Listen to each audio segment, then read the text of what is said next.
Hello बच्चों, आज अपने जो टॉपिक करेंगे वो करेंगे बीच की दूरी। इससे पीछे वाली दो वीडियो मैंने डाली थी, उसमें एक तो मैंने कहा था कि मध्य बिंदु अपने किसी भी निर्देशांक दिए होते हैं उनके मध्य बिंदु कैसे ज्ञात करते हैं, और सेकंड जो मैंने वीडियो डाली थी उसमें मैंने डाली थी विभाजन सूत्र से किसी भी बिंदु के निर्देशांक अपने कैसे ज्ञात करते हैं। ये जो और जो थर्ड पॉइंट आता है वो आता है बीच की दूरी, यानी अपने को किसी भी कोई भी नौ निर्देशांक दिए होते हैं उनकी अपने बीच की दूरी है वो कैसे ज्ञात करते हैं, वो मैं आज यहाँ पे वीडियो लेके आई हूँ। ये क्लास 10th का जो एक टॉपिक है निर्देशांक ज्यामिति, उनमें ये तीन टाइप के टॉपिक पूछे जाते हैं। एक तो पूछा जाता है कि बिंदु के निर्देशांक कैसे ज्ञात करते हैं, मतलब विभाजन सूत्र से। सेकंड होता है मध्य बिंदु कैसे ज्ञात करते हैं। थर्ड पॉइंट आता है कि बीच की दूरी अपने कैसे ज्ञात करते हैं। तो आज जो मैं टॉपिक लेके आई हूँ वो लेके आई हूँ बीच की दूरी किसी भी बिंदु। मान लो ये अपने को कोई भी रेखा दी हुई है, जैसे यहाँ से लेके यहाँ तक, इसका एक निर्देशांक -1 और 7 दिया हुआ है,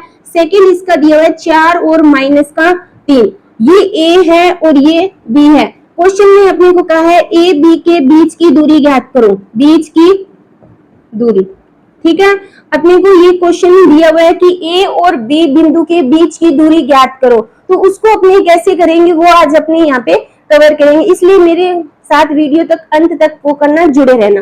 ठीक है, अब देखो बीच की दूरी ज्ञात करने का फॉर्मूला क्या होता है। बीच की दूरी अगर फॉर्मूला याद होगा तभी क्वेश्चन होगा, तो इसलिए सबसे पहले अपने करेंगे फॉर्मूला। जो भी अपने मैथ के क्वेश्चन करेंगे सबसे पहले अपने को जो भी टॉपिक है उसका फॉर्मूला याद होना चाहिए। अब बीच की दूरी का फॉर्मूला होता है x2 - x1 की स्क्वायर प्लस y2 - y1 की स्क्वायर। ये होता है अपना बीच की दूरी ज्ञात करने का फॉर्मूला। सिंपल सा, बिल्कुल सिंपल सा फॉर्मूला है। अब देखो x1 x2 क्या होता है, जो पहला निर्देशांक होता है ये x1 होता है y1, और ये होता है अपना x2 और ये होता है y2। ठीक है बच्चों, जो दो बिंदु है उनके जो दोनों के निर्देशांक है हमेशा ध्यान रखना। जैसे मान लो ये आ गया 4 और 6 आ गया, तो ये हमेशा x होगा, ये होगा y, या इसको अपने क्या बोलते हैं, भुज बोलते हैं, और इसको क्या बोलते हैं, कोटि। जैसे कई बार एग्जाम में कोई भी निर्देशांक दिए होंगे उससे पूछेगा कि इसमें भुज कौन सा है और इसमें कोटि कौन सी है, या भुज से किसी बिंदु की दूरी कितनी है, कोटि से किसी बिंदु की दूरी क्या होती है। ऐसे भी टाइप के क्वेश्चन अपने बोर्ड के एग्जाम में काफी पूछे जाते हैं। अब अपने ज्ञात करते हैं इसे विभाजन सूत्र से बिंदु की दूरी ज्ञात करेंगे। ठीक है बच्चों, x2 अपने को पता है कितना है, 4 है, माइनस x1 कितना है, -1, बीच में माइनस का निशान है और अंदर माइनस है तो उसको अपने ब्रैकेट में रखेंगे, प्लस y2 कितना है, -3, ये निशान कौन सा है, माइनस का, y1 कितना है, 7 की स्क्वायर। अब देखो इसको ब्रैकेट, ये कितना है, 4 है, माइनस और माइनस जब मल्टीप्लाई होके क्या हो जाता है, प्लस हो जाता है। ठीक है बच्चों, ये माइनस का, ये भी माइनस का, माइनस के टोटल कितने हो गए, 10 हो गए। ठीक है, यहाँ तक समझ आया। अब देखो 5, 4 और 1 कितने हो गए, 5 की स्क्वायर, और इसी तरह -10 की स्क्वायर। अगर मैं इसको करूं, 5 की स्क्वायर कितनी होती है, 25, प्लस 10 की स्क्वायर कितनी होती है, 100। अब निशान जब माइनस की जब स्क्वायर होती है ना, यानी किसी भी जिसे माइनस हो गया, अगर उसके ऊपर सम पावर आएगी ना तो निशान प्लस का होगा, अगर विषम पावर आएगी तो निशान किसका होगा, माइनस का होगा।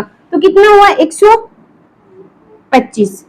ठीक है, अगर अपना आंसर ये भी सही है 125, अगर अपने को इसको रूट में निकलना हो, बाहर निकालना हो, तो कितना होगा, इसके अगर मैं टुकड़े करूं, 25 5 125, 5 का कितना बाहर आ गया, 25 का कितना बाहर है, 5 √5। ये भी आंसर सही है अपना, ये भी आंसर सही है, यानी जो दोनों आंसर है वो अपने क्या है, यहाँ पे करेक्ट आंसर है। तो इस हिसाब से अपने विभाजन मतलब बीच की दूरी से अपने क्या ज्ञात कर सकते हैं, यानी दो बिंदु दिए होते हैं उससे अपने बीच की दूरी ज्ञात कर सकते हैं अगर फॉर्मूला याद होगा। इसी तरह मैं एक क्वेश्चन देती हूँ जिसका आंसर है वो मुझे कमेंट बॉक्स में बताना।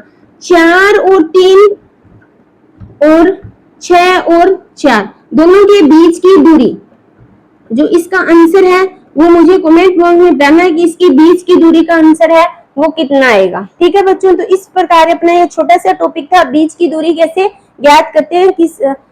ठीक है, तो अगर वीडियो अच्छी लगे तो लाइक करना, शेयर करना और मेरे चैनल को सब्सक्राइब करना। Thank you.